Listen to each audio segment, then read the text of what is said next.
स्वागत है हमारे इस YouTube चैनल में। तो दोस्तों वीडियो को शुरू करते हैं। RTM यूनिवर्स के नॉलेजेबल फ्रेंड्स, दोस्तों आप में से ज़रूर कुछ लोग होंगे जो इस्लाम के इतिहास में सलाहुद्दीन अय्यूबी जैसे इंसान को बखूबी जानते होंगे, लेकिन दोस्तों अधिकतर ऐसे भी लोग होंगे जो इस महान शख्स के बारे में नहीं जानते होंगे।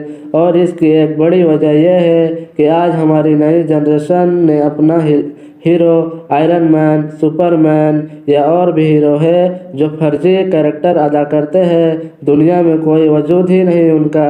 हालांकि दोस्तों अपनी इतिहास को खोले वो हीरो को भूल गए हम लोग, जिनके बदौलत मुसलमानों ने आज अपनी इस वजूद को बाकी रखा है। तो दोस्तों बात करते हैं यरूशलेम में मौजूद मस्जिद अक्सा, जो दुनिया की इकलौती ऐसी मस्जिद है कि दुनिया के 3 धर्मों के मानने वाले लोग अपना अपना हक जताते हैं। मस्जिद अक्सा एक ऐसी जगह है दोस्तों कि जो ईसाई धर्म में बहुत ज़्यादा अहमियत रखती है, और यहूदी धर्म भी इसे बहुत ज़्यादा अहमियत देती है, और इस्लाम के मानने वाले लोग भी मस्जिद अक्सा को बहुत ज़्यादा अहमियत देते हैं और उसे अपना समझते हैं, और बैतुल मुक़द्दस को इस्लाम का दिल माना जाता है। तो दोस्तों इसका मेन वजह यह है कि बैतुल मुक़द्दस इस्लाम का क़िबला अव्वल है, यानी कि काबे से पहले उसी के तरफ मुँह करके नमाज अदा किया जाता था। यही कारण है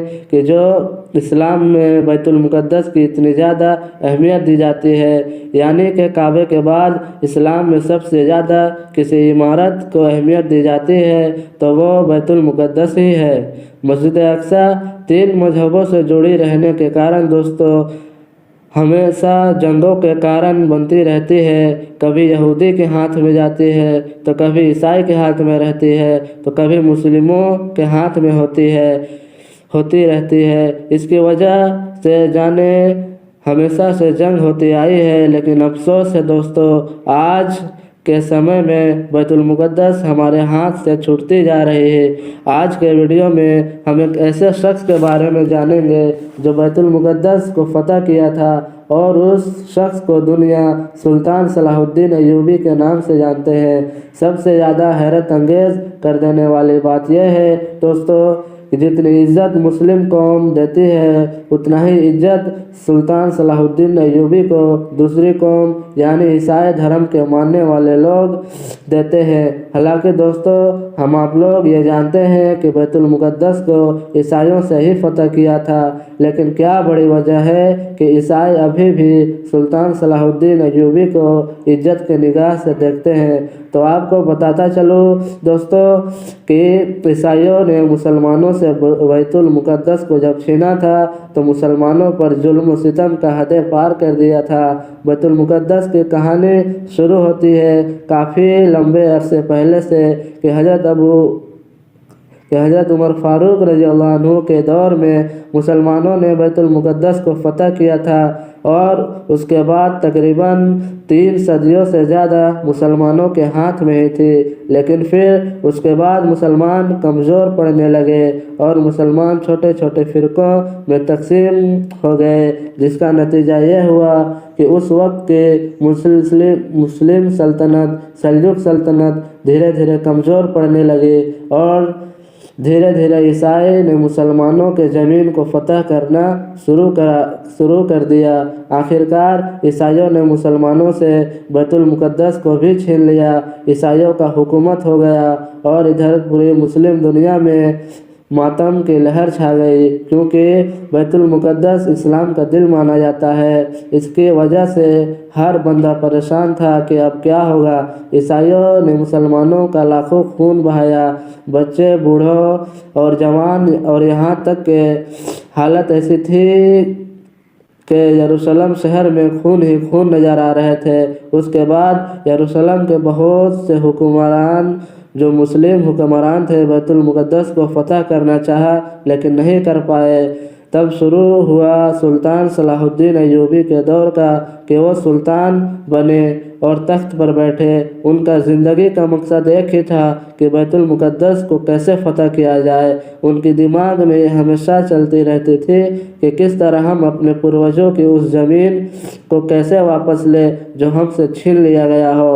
और आखिरकार वो वक्त आ गया और सुल्तान सलाहुद्दीन अय्यूबी ने अपनी फ़ौज को लेकर बैतुल मुक़द्दस को फ़तह करने के लिए रवाना हो गए। सुल्तान सलाहुद्दीन अय्यूबी और उनके लोगों में जिहाद का जज्बा कूट कूट कर भरा हुआ था। उनके ज़िंदगी का मकसद बस एक ही था कि बैतुल मुक़द्दस को कैसे फ़तह किया जाए। और फिर सित्तीन के मैदान में ईसाइयों और मुसलमानों की फ़ौज आमने सामने हुई। बहुत ही खतरनाक जंग हुई जिसमें मुसलमानों की फ़ौज ने ईसाइयों का सफाया कर दिया। सुल्तान सलाहुद्दीन अय्यूबी ने अपने घोड़े का रफ्तार बढ़ाया और बैतुल मुक़द्दस में इस्लाम का परचम बुलंद कर दिया और बैतुल मुक़द्दस में इस्लाम की हुकूमत हो गई। और अपनी पूरी अजीम फ़ौज के साथ बैतुल मुक़द्दस में दाखिल हुए। और वहाँ के बचे हुए ईसाई लोग थे जो जंग के दौरान बचे थे, उनको यकीन था कि मुस्लिम फ़ौज हमें कत्ल कर देंगे, क्योंकि उन्हें याद था कि जब ईसाई लोग यानी कि हम लोग जब बैतुल मुक़द्दस को फ़तह किए थे तो मुसलमानों का खुलेआम कत्ल किए थे और खून बहाए थे। लेकिन सलाहुद्दीन अय्यूबी ने ऐसा कुछ नहीं किया जैसा कि उस वक्त ईसाइयों ने मुसलमानों के साथ किया था।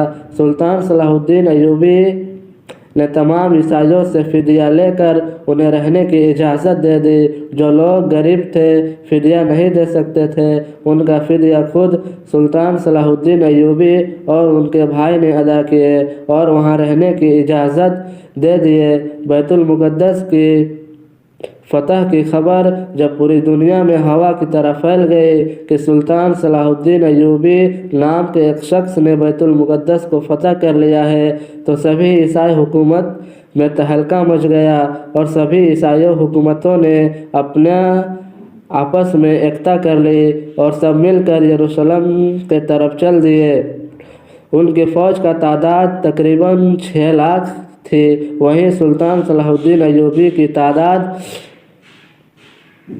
हज़ारों में थी, पर 3 या 4 साल उनका मुकाबला करते रहे और आखिरकार ईसाइयों को यह बात समझ में आ गई कि उन्हें कुछ हाथ नहीं लगने वाला, तो उन्होंने सुल्तान सलाहुद्दीन अय्यूबी के साथ सुलह कर ली। ईसाई फ़ौज वापस जाने का इरादा किए और सुल्तान सलाहुद्दीन अय्यूबी ने दुनिया को ये साबित कर दिया कि वो सबसे ज़्यादा बहादुर और होशियार सिपहसालार है। तो दोस्तों, आज के लिए इतना ही। वीडियो को लाइक करें, सब्सक्राइब करें और शेयर करें।